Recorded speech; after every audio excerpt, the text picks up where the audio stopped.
भाई इंसान अपनी गाड़ी की सर्विस करवाना भी नहीं भूलता, अपने घर की साफ सफाई करना भी नहीं भूलता, यहाँ तक कि अपने जूतों तक की सफाई करना भी नहीं भूलता, लेकिन अपने शरीर की सफाई वो कब करता है?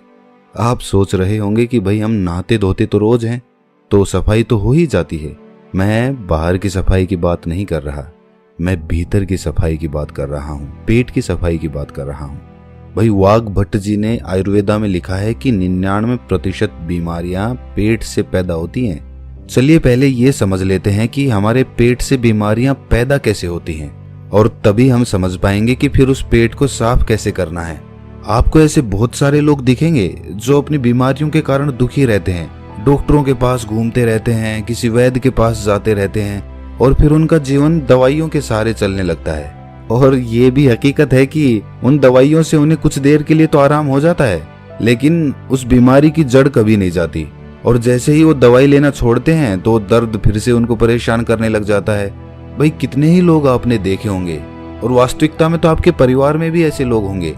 किसी के हाथ में दर्द होता है, किसी के घुटनों में दर्द होता है, किसी के पैर में दर्द होता है, और किसी के डायबिटीज है, किसी का लीवर खराब है, किसी को पथरी है। लेकिन समझने की बात यह है कि जिस तरह एक बीज से एक पेड़ बनता है, उसी तरह हमारे पेट में जमा गंदगी से ही इन सारी बीमारियों का जन्म होता है।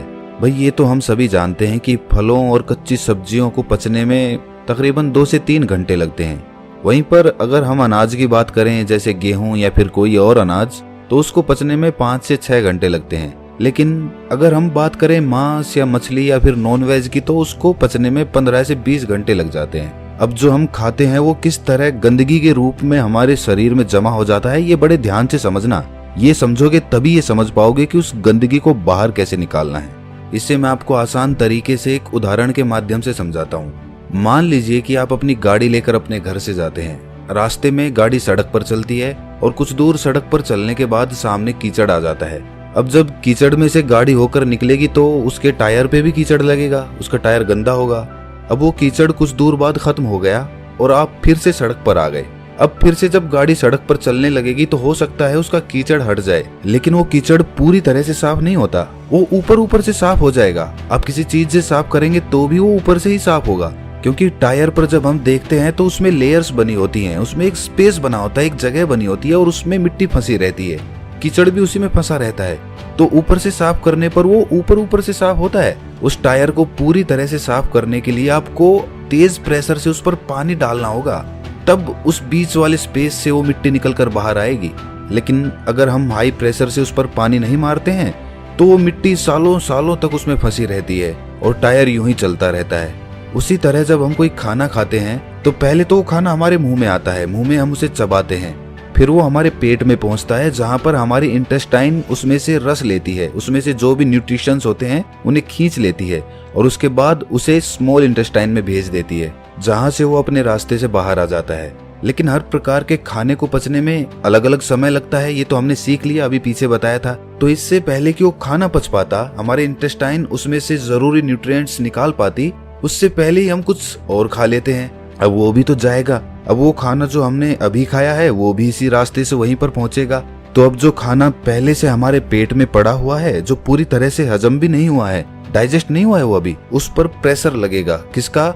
जो खाना हमने अभी खाया है उसका, क्योंकि वो भी तो उसी रास्ते से आगे जाने वाला है और आगे तो जाम लगा पड़ा है। तो ये खाना उसको धक्का मारेगा और वो पुराना खाना बिना पूरी तरह से डाइजेस्ट हुए आगे निकल जाएगा। लेकिन जब ये हाफ डाइजेस्टेड खाना बिना पूरी तरह से हजम हुए आगे बढ़ जाता है तो ये पीछे छोड़ जाता है बैक्टीरियाज के भंडार।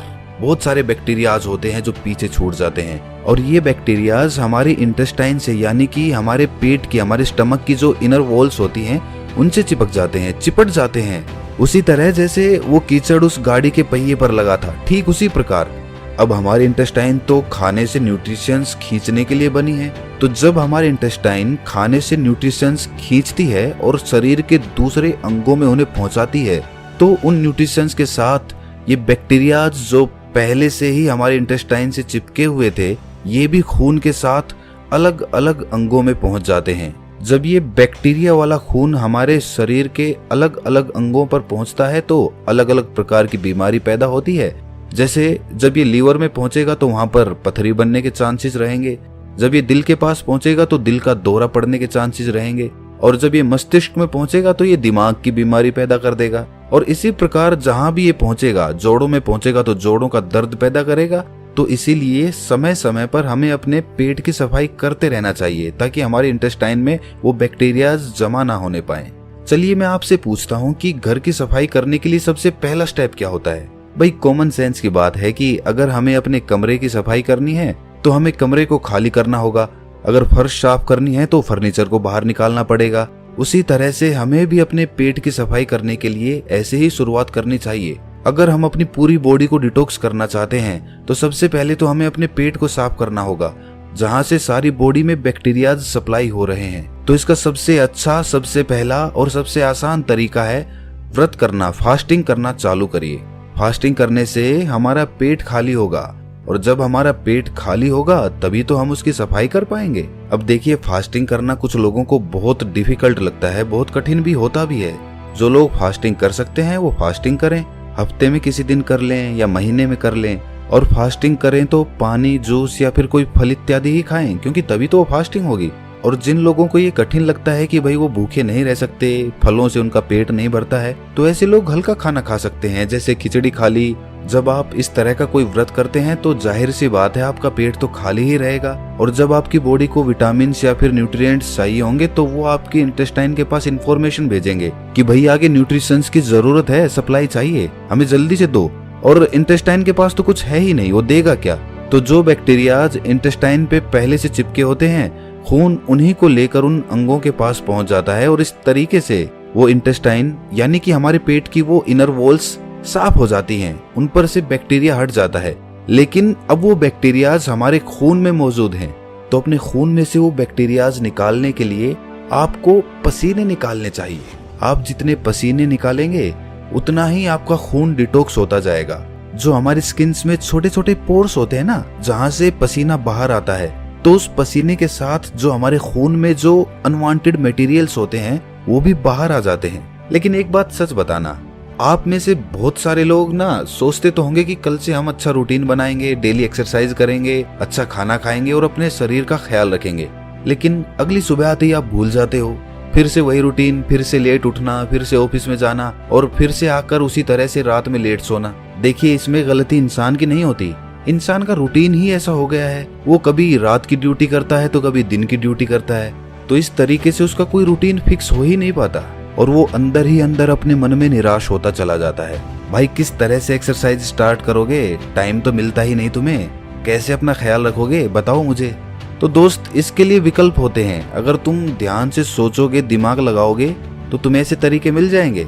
भाई इसके लिए हमें जापान के लोगों से सीखना चाहिए। जापान के लोगों का भी शेड्यूल इसी तरह बिजी रहता है, उन्हें टाइम मिल ही नहीं पाता कि वो एक्सरसाइज करें। उस देश में भी ज्यादातर लोगों को टाइम मिल ही नहीं पाता कि वो एक्सरसाइज कर लें, इसीलिए वो अपने पास एक साइकिल रखते हैं। कहीं जाना हो इधर उधर, छोटी मोटी जगहों पे, ज्यादा दूर नहीं जाना हो, वहां पर वो अपनी साइकिल का इस्तेमाल करते हैं, वरना तो पब्लिक ट्रांसपोर्ट में या फिर खुद की कार से ट्रेवल करते हैं। ज्यादा दूर नहीं, लेकिन छोटी जगहों पे कुछ दूर जाने के लिए वहां तो हम साइकिल का इस्तेमाल कर सकते हैं। इससे हमारी थाइज में जो पेल्विक मसल्स होती है ना, उन पे बहुत अच्छा काम होता है। साथ में हमारा पसीना भी निकलता है, तो उससे हमारी बॉडी भी डिटॉक्स हो जाती है, और इसके साथ ही कोई पोल्यूशन भी नहीं होता, प्रदूषण से भी हम बचे रह जाते हैं। अगर साइकिलिंग करने में इंटरेस्टेड नहीं हो तो फिर डांस कर लो या फिर रनिंग कर लो, जिस तरीके से भी हो, बस अपने शरीर से पसीना निकालो, ताकि आपके जो पोर्स है ना स्किन के, वो एकदम क्लियर हो जाए। होता है उनको जल्दी पकाने के लिए या फिर उन पर कोई रोग ना लग जाए, इसलिए उन पर दवाइयों का छिड़काव किया जाता है। और जब हम उन फल और सब्जियों को खाते हैं तो वो पेस्टिसाइड्स हमारे अंदर, हमारी बॉडी में एंटर कर जाते हैं। तो उन पेस्टिसाइड्स की वजह से हमारे अंदर बहुत सारे बैक्टीरियाज पैदा होते हैं, जिनसे बहुत सारी बीमारियां पैदा होती है। और सबसे बड़ी बीमारी जो उससे पैदा होती है वो होती है कॉन्स्टिपेशन की। कुछ लोगों को हमेशा कॉन्स्टिपेशन रहता है, वो जब भी सुबह बाथरूम में जाते हैं तो उनका पेट अच्छे से साफ ही नहीं होता। इसकी वजह से वो पूरे दिन परेशान रहते हैं, स्ट्रेस में रहते हैं, कुछ भी अच्छा नहीं लगता, कुछ खाने का मन नहीं करता, भूख नहीं लगती। तो उन लोगों के लिए त्रिफला चूर्ण सबसे अच्छी औषधि मानी जाती है। त्रिफला के नाम से ही पता चलता है कि ये 3 फलों से मिलकर बना होता है। आंवला और हरड़ त्रिफला चूर्ण के मेन कंपोनेंट्स होते हैं। आंवला में विटामिन सी होता है, फाइबर होता है, और वहीं पर हरड़ एक बहुत अच्छा एंटीबैक्टीरियल होता है, जिस दिन आप सुबह सुबह नींबू पानी नहीं पीने वाले, उस दिन आप त्रिफला चूर्ण का सेवन करें। 1 छोटी चम्मच अच्छे से गुनगुने पानी में मिलाकर पी जाओ। उसके बाद देखना क्या कमाल होता है। खाना अच्छे से डाइजेस्ट होगा। सुबह पेट इतने अच्छे से खाली होगा कि पूरा दिन हल्का हल्का महसूस करोगे। और इसे भी रोज लेने की जरूरत नहीं है भाई। 1 हफ्ता आपने नींबू का पानी ले लिया, फिर किसी दूसरे हफ्ते आपने त्रिफला चूर्ण का सेवन कर लिया। इस तरह अल्टरनेट तरीके से इनका इस्तेमाल करना है। कहीं पता चले कि आप नींबू पानी भी पी रहे हैं और साथ में त्रिफला चूर्ण का भी सेवन कर रहे हैं। ऐसा मत करना। अच्छा, एक राज की बात बताता हूँ। जो लोग अल्कोहल ज्यादा पीते हैं ना, उसकी वजह से उनकी बॉडी में एसिडिटी बढ़ जाती है। तो ये जो त्रिफला चूर्ण है, ये उस अल्कोहल के इफेक्ट को भी बहुत कम कर देता है। अच्छा देखिए, अगर आप पहले से कोई और दवाई ले रहे हैं तो त्रिफला चूर्ण को अवॉइड करना या फिर अपने डॉक्टर से कंसल्ट करके तभी लेना। अच्छा, एक और बहुत अच्छा तरीका होता है बॉडी को डिटॉक्स करने का, और वो है कि खाने से पहले फ्रूट्स या फिर सैलेड खा लो अच्छे से पेट भर के। उससे क्या होता है कि फलों में और सलाद में ना फाइबर होते हैं बहुत अच्छी मात्रा में। जब वो फाइबर हमारी बॉडी में पहुंचते हैं तो वो ल्यूब्रिकेशन पैदा करते हैं, जिस ल्यूब्रिकेशन की वजह से जो हम खाना खाते हैं वो कहीं पर अटकता नहीं है, वो आसानी से नीचे चला जाता है। और खाना कभी भी पूरा पेट भर के मत खाना। खाना हमेशा 80% के लगभग ही खाना चाहिए। 20% जगह पेट में खाली रहनी चाहिए। ये सारे तरीके आपकी बॉडी को पूरी तरह से डिटॉक्स कर देंगे। इनमें से कुछ तरीके थोड़े आसान हैं तो कुछ तरीके थोड़े कठिन हैं।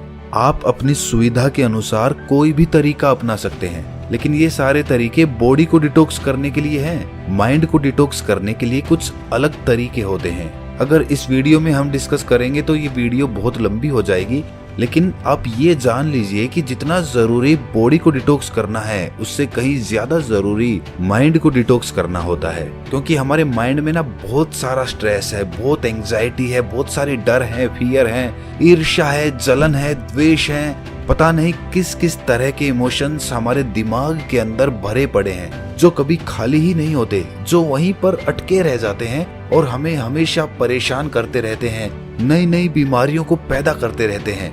उससे मानसिक बीमारियां बहुत सारी पैदा होती हैं।